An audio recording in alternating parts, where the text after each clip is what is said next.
जय हिंद फ्रेंड्स, हमारे YouTube channel MP study पे आप सभी का स्वागत है।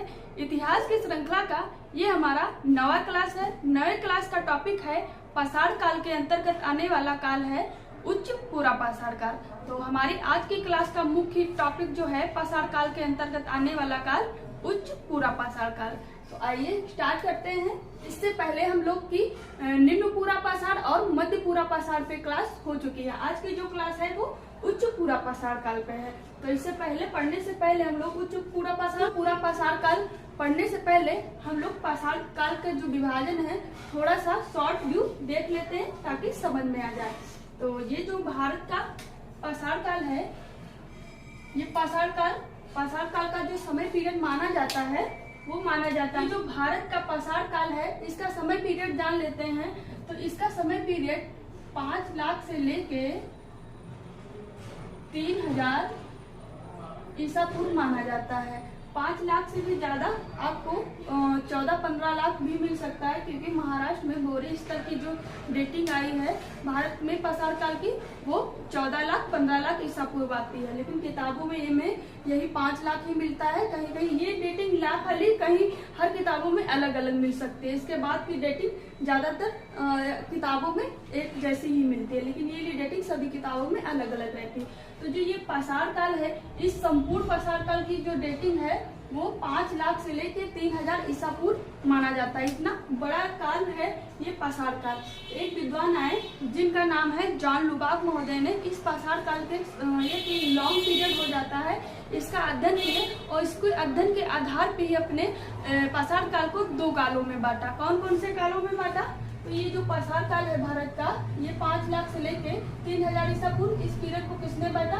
तो एक विद्वान है जिनका नाम है जॉन लुबाक ने। उन्होंने अपनी एक पुस्तक जिसका नाम है प्री हिस्टोरिका टाइम्स, इस पुस्तक में जॉन लुबाक महोदय ने 2 कालों का नाम लिया। पहला पूरा पाषाण काल, दूसरा नव पाषाण काल। अब पूछा जाए पाषाण काल को किसने विभाजित किया, पूरा पाषाण काल और नव पाषाण काल में? तो जॉन लुबाक महोदय ने किया। इसके बाद पुनः अन्य विद्वान आए, उन्होंने इस पूरे काल का अध्ययन किया। तो कल्चर के आधार पे, तकनीकी परिवर्तन के आधार पे एक और काल का नाम दिया जिसका नाम है मध्य पाषाण काल। तो ये 3 काल हो गए पाषाण काल के, पूरा पाषाण काल, मध्य पाषाण काल, नव पाषाण काल। उनमें से जॉन लुबाक महोदय ने पाषाण काल को पूरा पाषाण काल और नव पाषाण काल में बांटा था। इनका समय पीरियड देख लेते हैं। तो इसका जो समय पीरियड माना जाता है वो 5 लाख से लेके 10,000 ईसा पूर्व माना जाता है पूरा पाषाण काल। और मध्य पाषाण काल की जो डेटिंग मानी जाती है वो 10,000 से लेके 6,000 ईसा पूर्व मानी जाती है। ये मध्य पाषाण काल की डेटिंग है।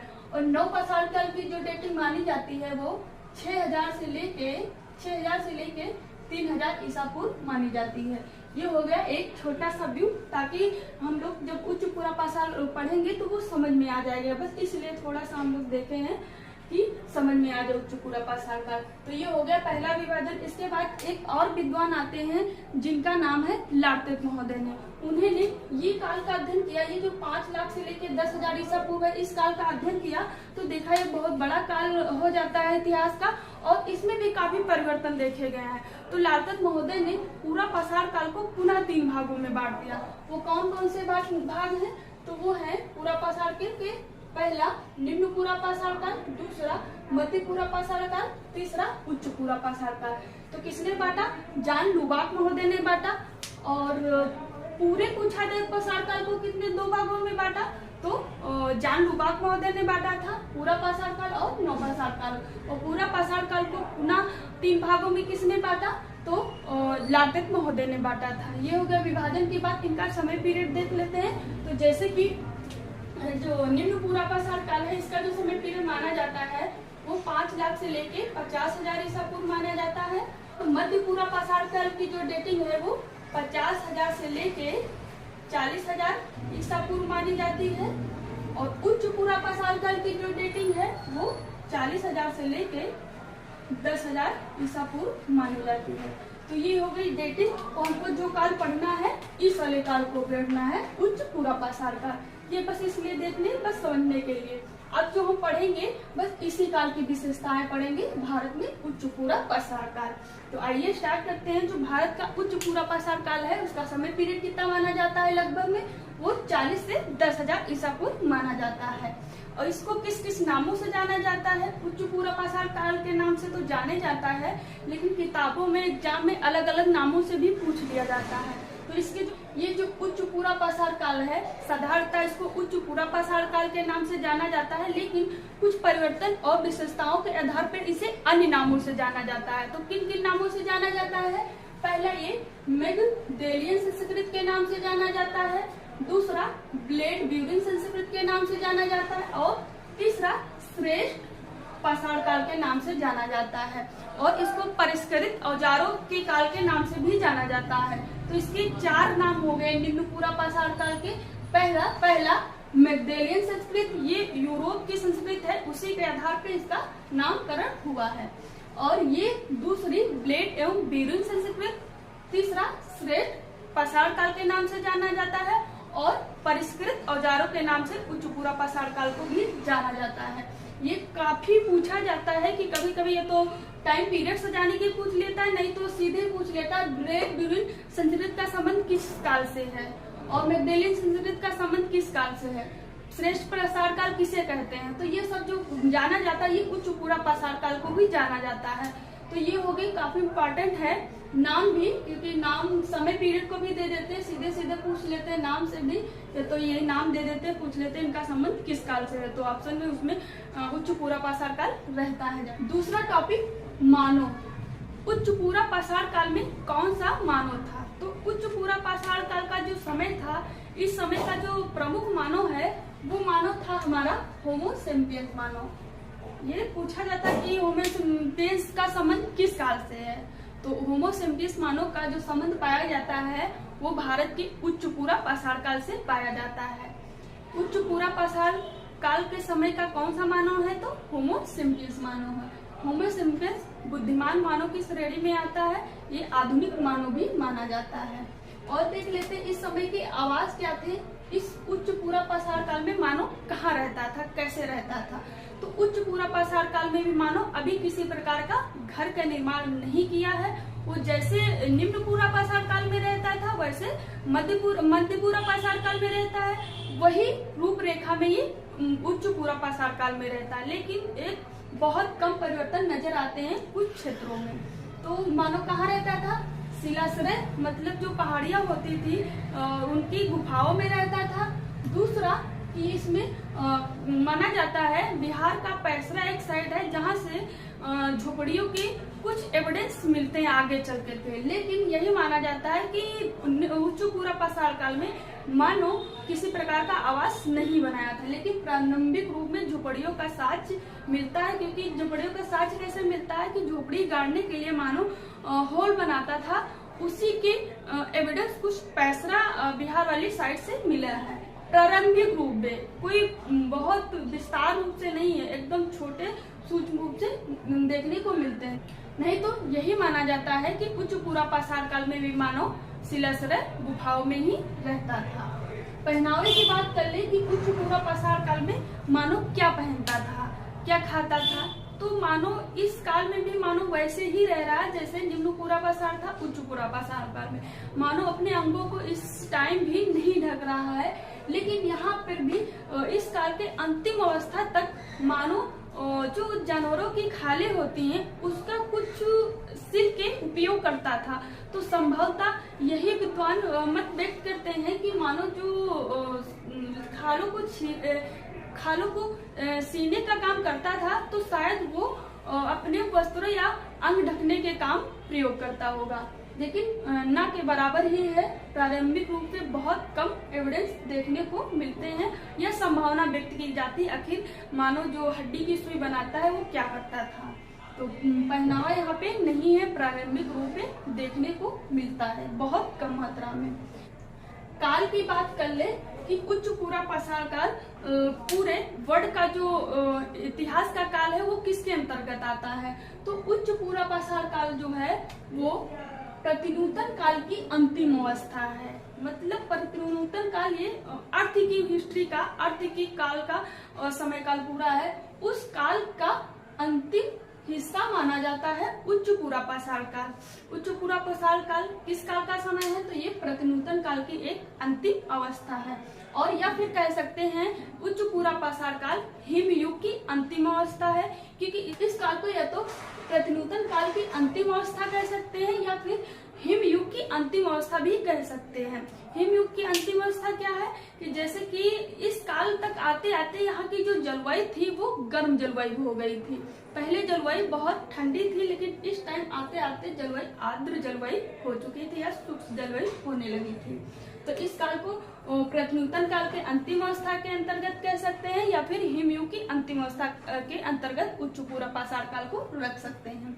आगे हम लोग देख लेते हैं उच्च पूर्वापाषाण की सबसे महत्वपूर्ण उपलब्धि और उच्च पूर्वापाषाण काल की सबसे महत्वपूर्ण विशेषता, वो है चित्रकला। चित्रकला विशेषकर उच्च पूर्वापाषाण काल की सबसे बड़ी उपलब्धि मानी जाती है भारत में भी और वर्ल्ड लेवल पे। तो चित्रकला का जो प्रारंभिक साक्ष्य पाया जाता है वो भारत में उच्च पूर्वापाषाण काल में पाया जाता है। वर्ल्ड लेवल पे भी चित्रकला के प्रारंभ उच्च पूर्वापाषाण काल से ही माना जाता है। तो भारत में जो चित्रकला पाया गया पहला, वो कहाँ से पाया गया? तो सबसे पहले जो भारत में चित्रकला के साक्ष्य मिले हैं वो एमपी भीमबेटका से मिले। भीमबेटका कहाँ पड़ता है? तो एमपी मध्य प्रदेश में पड़ता है। और यहाँ पे जो चित्र पाए गए उनका साइज क्या है?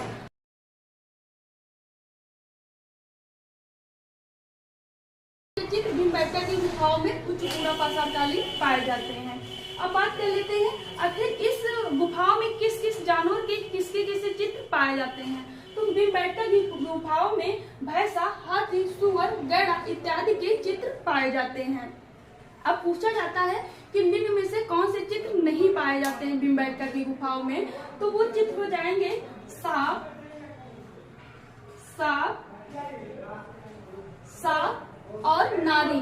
सांप और नारी का चित्र नहीं पाया जाता है भीमबेटका की गुफाओं में। जो चित्र पाए जाते हैं उच्च पूर्वापाषाण कालीन, उनमें से सांप और नारी के चित्र भीमबेटका की गुफाओं में नहीं पाए जाते। ये क्वेश्चन सांप वाला पूछा भी गया है, निम्न में से कौन से चित्र भीमबेटका की गुफाओं में नहीं पाए गए हैं? तो सांप नहीं पाया गया है। कौन कौन से पाया गया है? तो गैड़ा, भैंसा और हाथी इत्यादि के चित्र पाए गए हैं। अब जान लेते हैं इस काल में जो चित्र मानव बनाता था वो किस पे बनाता था, कहाँ कहाँ बनाता था? तो उच्च पूर्वापाषाण काल के जो मानव था चित्र बनाता था वो शैल चित्र बनाता था, हड्डी पे बनाता था और हाथी दांत पे बनाता था। शैल चित्र के जो साक्ष्य हैं वो यहाँ भीमबेटका से मिल गए हैं, जो शैल मतलब पत्थर की गुफाओं में मानव बनाता था। और हड्डी की बात करें तो हड्डी की बात बेलन घाटी के थर्ड जमाव से माता देवी की प्रतिमा मिलती है, तो हड्डी पे भी बनाता था। और हाथी दांत जो होते थे उस पे भी मानव चित्रकारी का काम करता था। किस पे करता था? शैल चित्र करता था, हड्डी पे पड़ता था और हाथी दांत पे भी करता था। और ये पूछा जाता है कि जो भीमबेटका की गुफाएं हैं उसमें चित्र जो बनाए गए हैं किस रंग के बनाए गए हैं? तो मुख्य रूप से विशेषता हो जाती है कि उच्च पूर्वापाषाण काल की अगर पहचान करना है, जो हरे रंग की गुफाएं पाई गई हैं उनका समय माना जाता है कि ये उच्च पूर्वापाषाण काल से संबंधित है।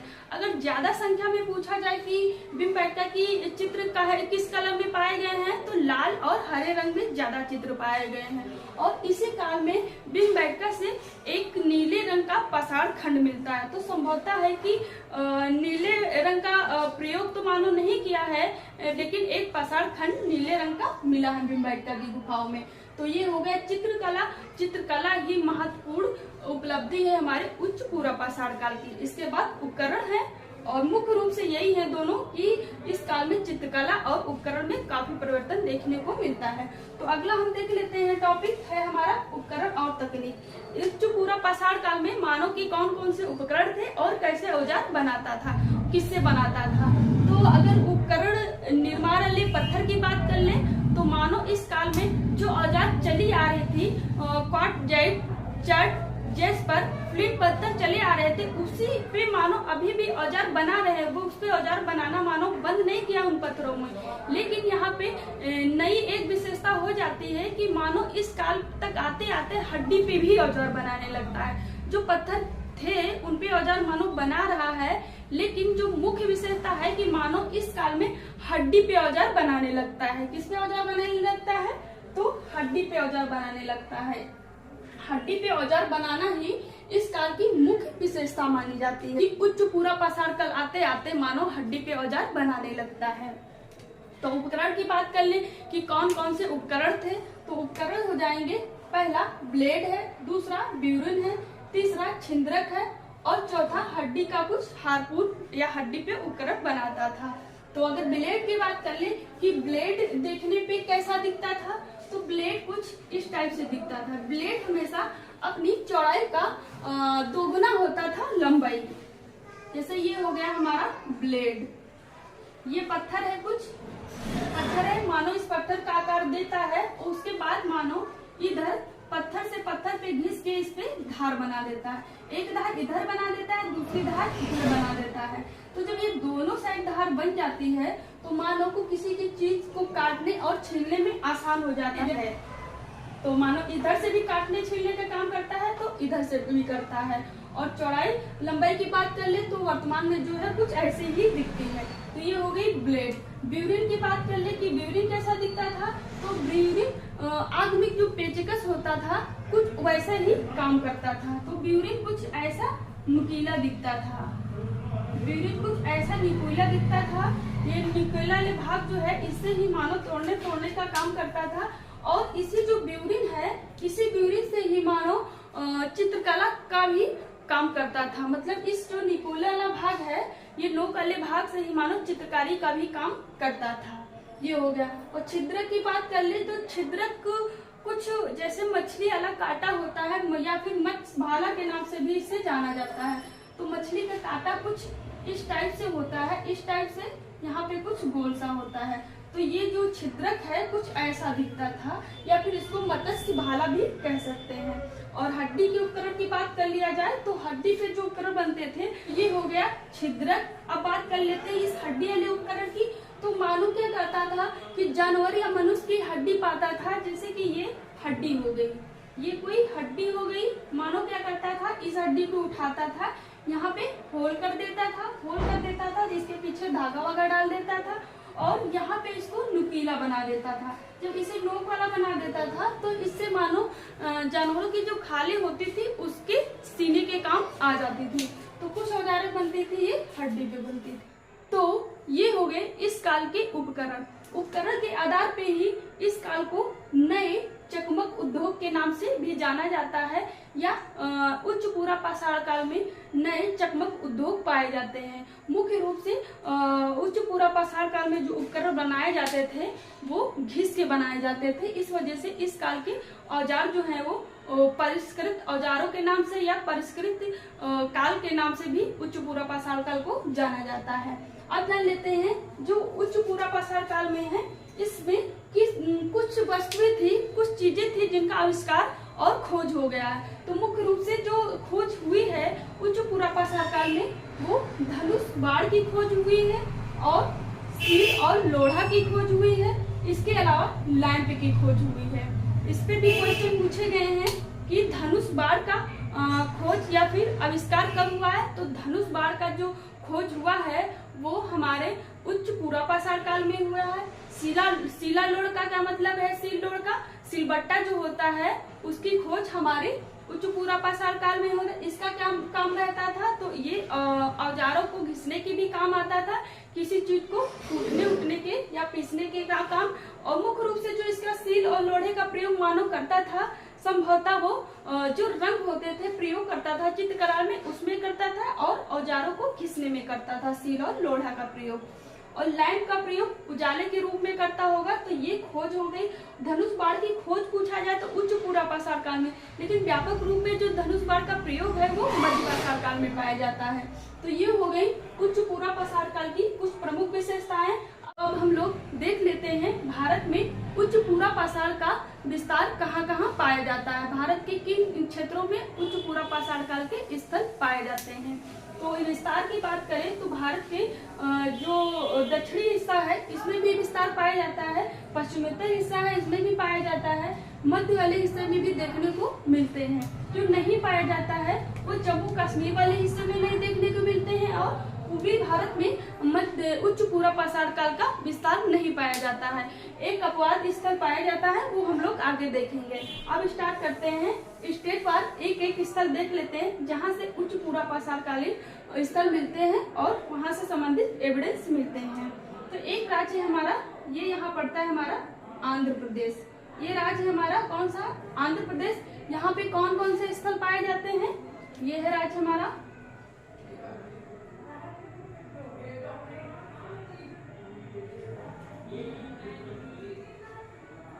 आंध्र प्रदेश। ये जो स्टेट है हमारा ये आंध्र प्रदेश है। तो आंध्र प्रदेश के स्थल देख लेते हैं। आंध्र प्रदेश का पहला स्थल है हमारा रेनीगुंडा। रेनीगुंडा कहाँ पड़ता है? तो आंध्र प्रदेश में मिलता है। रेनीगुंडा कहाँ पड़ता है? तो आंध्र प्रदेश में पड़ता है। और यहाँ से क्या क्या मिलता है एविडेंस के रूप में? तो यहाँ पे तक्षड़ी मिलती है, बहुत सारी तक्षड़ियों का संग्रह यहाँ पे पाया जाता है रेनीगुंडा में। इसके अलावा दूसरे स्थल की बात करें तो दूसरा स्थल है बेटम चरले। बेटम चरले की बात करें तो ये भी आंध्र प्रदेश में ही पड़ता है। और यहाँ से क्या मिलता है? तो यहाँ पे अस्थि पे उपकरण मिलते हैं। अस्थि मतलब हड्डी पे उपकरण बनाने के जो साक्ष्य मिले हैं वो बेटम चरली से अस्थि उपकरण मिले हैं। कहाँ पड़ता है? तो ये आंध्र प्रदेश की साइड है। तीसरे स्थल की बात करें तो तीसरा स्थल है हमारा बिलासपुर गांव जो साइट है ये भी हमारे एग्जाम की दृष्टि बहुत ज्यादा इम्पोर्टेंट है। क्यों इम्पोर्टेंट है? क्योंकि यहाँ पे प्राचीनतम सबसे पहले जो चूल्हे के साक्ष्य मिलते हैं वो बिलासपुर गांव से मिलते हैं, आंध्र प्रदेश से मिलते हैं। दूसरी इस स्थल की विशेषता है कि यहाँ पे सर्वप्रथम नर बलि के साक्ष्य मिलते हैं। तो जो बिलासपुर गांव है, बिलासपुर गांव बहुत ही इम्पोर्टेंट है। यहाँ पे सबसे पहले चूल्हे के भी साक्ष्य मिलते हैं और बिलासपुर गांव से सबसे प्राचीनतम नर बलि के साक्ष्य मिलते हैं। तो ये हो गई बिलासपुर गांव की दो विशेषताएं। अगला पूरा स्थल है हमारा नलगुंडल। नलगुंडल की बात कर ले तो नलगुंडल से मानव आकृतियां मिलती हैं। मानव जैसा उकेरा गया है ऐसी एविडेंस उपकरणों के रूप में किसी भी रूप में मानव प्रयोग करता होगा, लेकिन नलगुंडल से उच्च पूरा पाषाण कालीन साइट है जो आंध्र प्रदेश में है, यहाँ से ढेर सारी मानव आकृतियां का एविडेंस मिलता है। अगला स्थल है हमारा पांचवा करनूल। करनूल स्थल भी हमारा आंध्र प्रदेश में पड़ता है। और यहाँ एविडेंस की बात करें कि करनूल से क्या क्या मिलता है तो करनूल से जो मिलता है वो दांतों के आभूषण मिलते हैं। जो जानवरों के दांत होते थे मानो उनका प्रयोग उच्च पूरा पाषाण काल में करनूल अलेपुला स्थल में वो आभूषणों के रूप में करने लगा था। तो ये भी एक इम्पोर्टेंट साइड है कि करनूल से मानो दांतों का प्रयोग आभूषण के रूप में करता था। मानव के जो दांत होते थे या फिर आज भी देखने को मिलते हैं कुछ डिजाइन फैशन के रूप में लोग प्रयोग करते हैं, लेकिन करनूल एक साइट है जो उच्च पूरा पाषाण काल की है आंध्र प्रदेश की। वहाँ पे भी जो जानवरों के दांत होते थे उन पे मानव आभूषण बनाने का कार्य करता था। आंध्र प्रदेश की पांचवी साइट है मुच्छ तला चिंता मुवागी। पांचवी साइट है आंध्र प्रदेश की जिसका नाम है मुच्छ तला चिंता मुवागी। ये क्या है? स्थल हमारा कौन सा है? मुच्छ तला चिंता मुवागी। ये एक पर्वत श्रृंखला है और इसी गुफाओं में मानव रहता होगा। वहाँ पे जो एविडेंस के रूप में मिला है उच्च पूरा पाषाण काल का वो मुख्य रूप से विशाल तक्षड़ियों का संग्रह मिला है। तक्षड़ी क्या थी? तो तक्षड़ी एक उपकरण था। इन तक्षड़ियों का विशाल संग्रह मतलब ढेर सारी ज्यादा संख्या में कहाँ पाई जाती हैं? तो आंध्र प्रदेश के मुच्छ तला शिलाश्रय से पाई जाती हैं। तो ये जो तक्षड़ियां हैं तक्षड़ियों का संग्रह हम यहाँ देखते हैं कि रेनीगुंडा से भी मिलता है और मुच्छ तला से भी मिलता है। तो तक्षड़ियों का जो विशाल संग्रह प्राप्त होता है मुच्छ तला से भी प्राप्त होता है और रेनीगुंडा से प्राप्त होता है। उसमें से सबसे महत्वपूर्ण स्थल है हमारा बिलासपुर गांव जहाँ से प्राचीनतम चूल्हे और प्राचीनतम नर बल के साक्ष्य मिलते हैं। अब ये हो गया हमारा एक स्थल आंध्र प्रदेश। दूसरा स्तर देख लेते हैं। ये राष्ट्र हमारा पड़ता है, ये राज्य हमारा पड़ता है महाराष्ट्र। महाराष्ट्र की कौन कौन सी साइड है? तो महाराष्ट्र की बात कर ले, ये है हमारा राज्य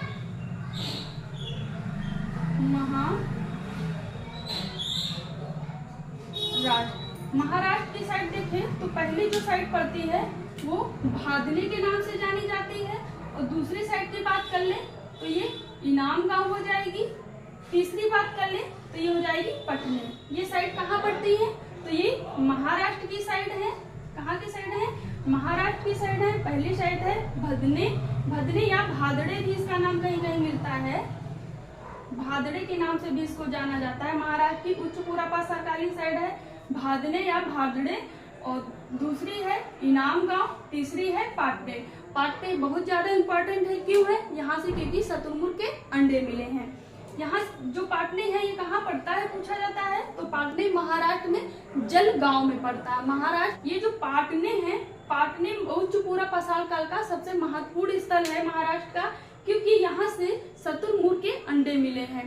पाटने पड़ता कहाँ है? तो पाटने महाराष्ट्र में पड़ता है, और किस जिले में? तो जलगांव जिले में पाटने पड़ता है। एविडेंस के रूप में देख लें, और यहाँ का उत्खनन कौन किया? तो मुख्य रूप से उत्खनन जो किए हैं पाटने का वो A.S. साली ने किया है। ये भी पूछा गया है कि पाटने का उत्खनन किसने किया है, तो पाटने का उत्खनन जो किए हैं वो A.S. साली महोदय ने किया है।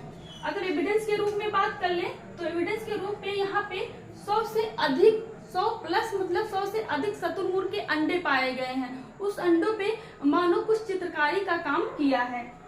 जो 100 से अधिक अंडे पाए गए हैं उसके साथ पाटने में जो ये 100 प्लस शतुरमुर्ग के अंडे मिले हैं, मानो इन पे क्या प्रयोग करता था, कैसे करता था प्रयोग?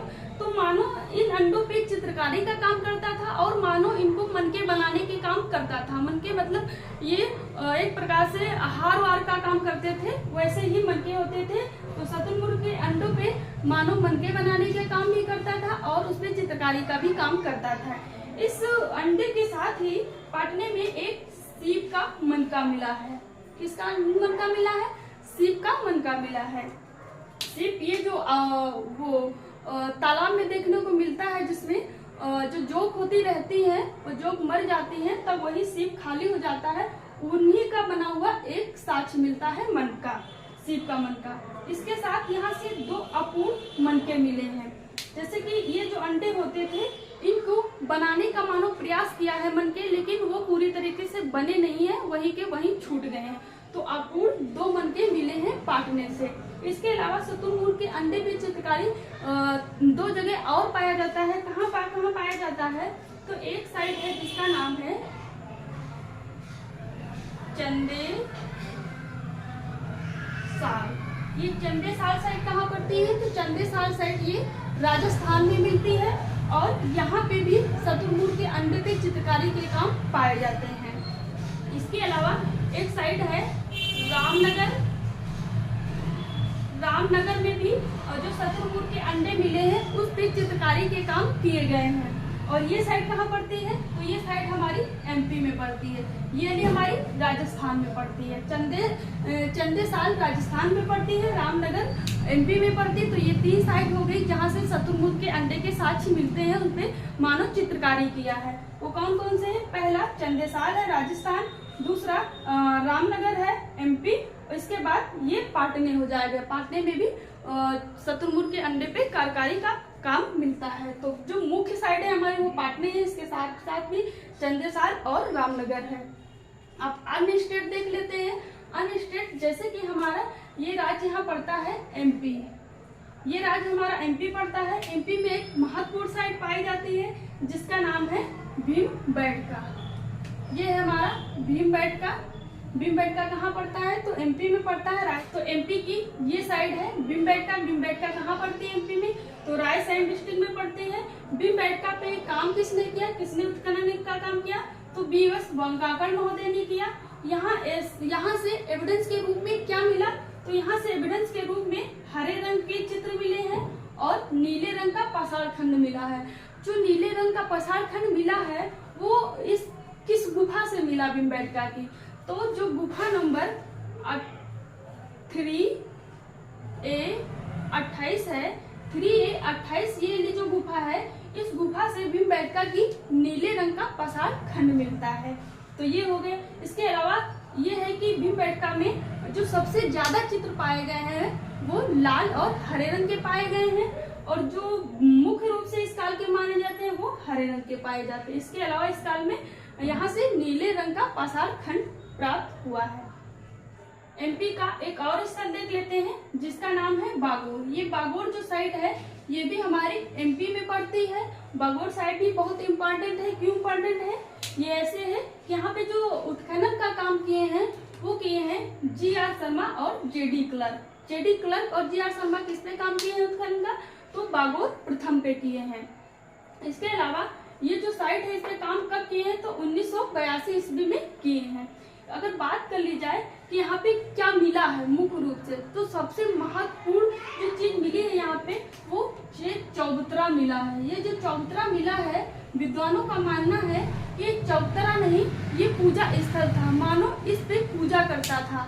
तो अगर पूछा जाए उच्चपुरा पाषाण में पूजा के साक्ष्य कहाँ से मिले हैं या पूजा वाले चौबूतरे का साक्ष्य कहाँ से मिला है, तो ये हमारी साइट है बागोर प्रथम। वहां से एक चौबूतरा मिला है जिसको पूजा स्थल के रूप में विद्वानों ने पहचाना है। अगर इस स्थल का टाइम पीरियड देखा जाए तो इसका जो टाइम पीरियड माना जाता है वो 9000 से लेके 8000 ईसा पूर्व माना जाता है इस बागोर फर्स्ट का। इसके अलावा इसी घाटी में, इसी एमपी राज्य में ये पड़ती है हमारी सोन घाटी। सोन घाटी पे किसने काम किया है? तो राधाकांत वर्मा सर ने किया है और ब्रज बिहारी वर्मा ने किया है। तो ये हो गई एमपी की साइट कौन कौन सी होगी? पहला सोन घाटी हो गई, दूसरा बागोर हो गया, तीसरा भीमबेटका हो गया। ये तीनों साइट बहुत महत्वपूर्ण है। यहाँ से चित्रकारी के साक्ष्य मिले हैं। बागोर से चौबूतरा मिला है जो पूरा पूजा स्थल के रूप में पहचाना गया है। और सोन घाटी, ये जो बागोर है ये सोन घाटी के अंतर्गत ही आता है। सोन घाटी पे किसने काम किया है? तो राधाकांत वर्मा, ब्रज बिहारी वर्मा ने किया है। अब अगला स्थल देख लेते हैं। अगला स्थल यहाँ पे पड़ता है हमारा राज्य राजस्थान। इस राजस्थान वाले हिस्से में एक स्थल पड़ता है जिसका नाम है बूढ़ा पुष्कर। तो ये बूढ़ा पुष्कर जो साइट है ये भारत में उच्चपुरा पाषाणकालीन साइट भी मानी जाती है। कहाँ पड़ता है? तो ये राजस्थान में पड़ता है। इसके अलावा हम बात कर लेते हैं यूपी में। ये यूपी हमारा यहाँ पड़ता है। यहाँ पे कौन कौन से स्थल पाए जाते हैं? तो यहाँ पे जो स्थल पाए जाते हैं वो है, पहला स्थल हमारा देवघाट, दूसरा है कोल्डीहा। कोल्डीहा मुख्य रूप से जो माना जाता है वो मध्यपुरा पाषाण काल का माना जाता है, लेकिन इसका जो प्रथम काल है वो उच्चपुरा पाषाण काल के कुछ सीमित पैमाने पे एविडेंस मिलते हैं। तो पहला हो गया देवघाट, दूसरा हो गया कोल्डीहा, तीसरा हो गया महगढ़ा और चौथा हो गया बेलन घाटी। बेलन घाटी इसमें यूपी में सबसे महत्वपूर्ण आ जाता है। अगर बात कर ली जाए ये राज्य कहाँ पड़ते हैं? तो ये हमारे यूपी के हैं। ये यूपी के हैं, चारों साइड यूपी के हैं। अब बात कर ली जाए इसमें से सबसे महत्वपूर्ण है बेलन घाटी। बेलन घाटी का समय पीरियड माना जाए तो बेलन घाटी का जो समय माना जाता है वो 32,000 से लेके 10,000 ईसा पूर्व इस काल के अंतर्गत माना जाता है। इसके अलावा जो बेलन घाटी है, बेलन घाटी का जो थर्ड वाला जमाव पाया जाता है उसका संबंध पाया जाता है उच्चपुरा पाषाण काल से। बेलन घाटी पे अगर काम पूछा जाए किसने किया है तो बेलन घाटी पे जो काम करने का काम करते हैं वो जी.आर. शर्मा महोदय करते हैं। बेलन घाटी का जो तीसरा जमाव है उसका संबंध किस काल से माना जाता है? तो उसका संबंध भारत में उच्चपुरा पाषाण काल से माना जाता है। इससे एक महत्वपूर्ण एविडेंस मिला है बेलन के थर्ड जमाव से जिसका नाम है लोहदा नाला। लोहदा नाला से बेलन घाटी का जो तीसरा जमाव है जिसका नाम है लोहदा नाला, इस जमाव से इस पूरा स्थल से सबसे महत्वपूर्ण चीज मिली है जिसका नाम है हड्डी की बनी हुई माता देवी की मूर्ति। हड्डी पे बनी हुई माता देवी की मूर्ति कहाँ से मिली है? तो बेलन घाटी से मिली है। बेलन घाटी में भी कहाँ से मिली है? तो लोहदा नाले से मिली है। किस जमाव से मिली है? तो तीसरे जमाव से मिली है। ये अलग अलग क्वेश्चन बन चुके हैं। जमाव से भी पूछ लिया जाता है किस काल से, किस जमाव से, किसी पूरा स्तर से, तो लोहदा नाला से। काहे की बनी थी? तो हड्डी की बनी थी। की मूर्ति है ये एक हड्डी है, उससे मानो कुछ जो स्त्री का चित्र होता है उसको उकाड़ने और बनाने का काम किया है। कुछ विद्वान इसको हड्डी मानने से, इसको मूर्ति मानने से इनकार करते हैं। उनका मानना है ये किसी प्रकार का हार्मोन है, हड्डी नहीं है। लेकिन अधिकांश विद्वानों का मत है कि ये हार्मोन नहीं है, ये मातृ देवी की प्रतिमा है जो पृथ्वी के रूप में देखने को मिलती है। इसके अलावा जो ये पूर्वी भारत की बात कर लिया जाए, इस पीरियड में कहे थे इस वाले हिस्से में कि इसमें उच्च पूरा पाषाणकालीन स्थल नहीं पाए जाते, लेकिन अपवाद के रूप में पाए जाते हैं, जिसका नाम है खोवाई घाटी। ये पूरा स्थल है जो कोहर खोवाई घाटी के नाम से जाना जाता है। कौन सा स्थल है? खोवाई घाटी के नाम से जाना जाता है। ये कहाँ पड़ता है? तो ये राज्य हमारा पड़ता है यहाँ त्रिपुरा। कहाँ? त्रिपुरा। ये अपवाद के रूप में पूछा जाता है कि उच्च पूरा पाषाण काल का स्थल पूर्वी भारत में अपवाद के रूप में कहाँ पाया जाता है? तो त्रिपुरा में पाया जाता है स्थल। तो अपवाद के रूप में पूर्वी भारत का स्थल है त्रिपुरा का, जिसका नाम है अघोर खोवाई घाटी।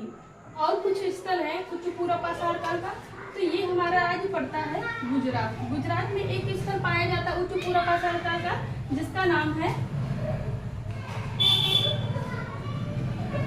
विदासी। विदासी का संबंध किससे है? तो भारत में उच्च पूरा पाषाण काल से है। कहाँ पाया जाता है? तो ये गुजरात में पाया जाता है। इसके बाद ये राज्य हमारा पड़ता है कर्नाटक। ये राज्य हमारा कर्नाटक पड़ता है। इस राज्य में एक और पूरा स्थल पाया जाता है, जिसका नाम है, ये राज्य कौन सा? ये हमारा राज्य है टक। ये राज्य हमारा कर्नाटक। यहाँ पे कौन से स्थल पाए जाते हैं? तो यहाँ दो पूरा स्थल पाए जाते हैं, जिनका नाम है बीजापुर, दूसरे का नाम है सोरपुर। ये जो स्थल पाए जाते हैं ये कर्नाटक में पाए जाते हैं। यहाँ पाया क्या जाता है एविडेंस में? तो यहाँ पे बड़ी संख्या में हड्डी पे बने उपकरण मिलते हैं। बीजापुर और सोरपुर से साक्ष्य के रूप में क्या मिलता है? तो यहाँ पे हड्डी के उपकरण पाए जाते हैं। कर्नाटक की दो साइड कौन से है? बीजापुर है, सोरपुर है, और बिदासी गुजरात की है। उच्च पूरा पाषाण काल का एक सबसे महत्वपूर्ण एक और स्थल है, जिसका नाम है रोडी मलबे। रोडी मलबे इसको और एक नाम से जाना जाता है, जिसका नाम है ढोका चिनाई। रोडी मलबे को ढोका चिनाई के नाम से भी जाना जाता है। रोडी मलबे से महत्वपूर्ण एक एविडेंस मिला है, जो है 85 सेमी का एक गोल चौतरा मिला या गोला मिला है। विद्वानों का मानना है कि ये जो गोल चौतरा पाया गया है 85 सेमी का, ये इस काल के मानव की अंतिम संग्रह का स्थल माना जाता है। मानव मतलब इस जो चौतरा है, यहाँ पे मानव मांस काटता था और संग्रह करता था। ये साल्टर हाउस के रूप में भी पूछा जा सकता है कि साल्टर हाउस का एविडेंस उच्च पूरा पाषाण में कहाँ से पाया जाता है? तो रोडी मलबे से पाया जाता है। ये जो पूरा स्थल है ये साल्टर हाउस के रूप में पहचाना गया है, या फिर इस काल के मानव की अंतिम संग्रह पूरा स्थल के रूप में रोडी मलबे को माना जाता है। रोडी मलबे जो है ये मानव का अंतिम अखेट संग्रह पूरा स्थल के नाम से भी जाना जाता है, या फिर साल्टर हाउस के नाम से भी जाना जाता है। तो रोडी मलबे की जो सबसे महत्वपूर्ण विशेषता है, यहाँ से मिलने वाला 85 सेमी का चौतरा है, जो अंतिम इस उच्च पूरा पाषाण काल की अंतिम अखेट संग्रह का रूप में पहचाना गया है। अगला पूरा स्थल देखें तो ये यूपी से सटा हुआ ये बिहार पड़ता है। यहाँ पे एक पूरा स्थल पाया जाता है, जिसका नाम है सिंहभूम। सिंहभूम कहाँ पड़ता है? तो बिहार में पड़ता है। सिंहभूम कहाँ पड़ता है? सिंहभूम बिहार में पड़ता है। इसके अलावा इस उच्च पूरा पाषाण काल के मानव की जो काला अवधि थी, और इस काल की प्रमुख विशेषताओं की बात कर ली जाए मौखिक रूप से, तो इस काल में जहाँ मानव मध्य पूरा पाषाण काल पे औजार बना रहा था, तो उच्च पूरा पाषाण में मानव हड्डियों पे औजार बनाने लगा। दूसरी विशेषता कि इस काल में सर्वप्रथम चित्रकला के साक्ष्य पाए जाते हैं। तो दो जो विशेषता है वो सबसे अच्छी पाई जाती है कि इस काल में मानव हड्डी पे औजार बनाने लगता है और चित्रकला का प्रारंभ हो जाता है। इसके अलावा इस काल में धनुष बाण का खोज हो जाता है, और सील और लोहे का खोज हो जाता है, और लैंप का खोज हो जाता है। तो आई होप ये उच्च पूरा पाषाण काल आपको समझ में आया होगा। बाकी आज के लिए जय हिंद।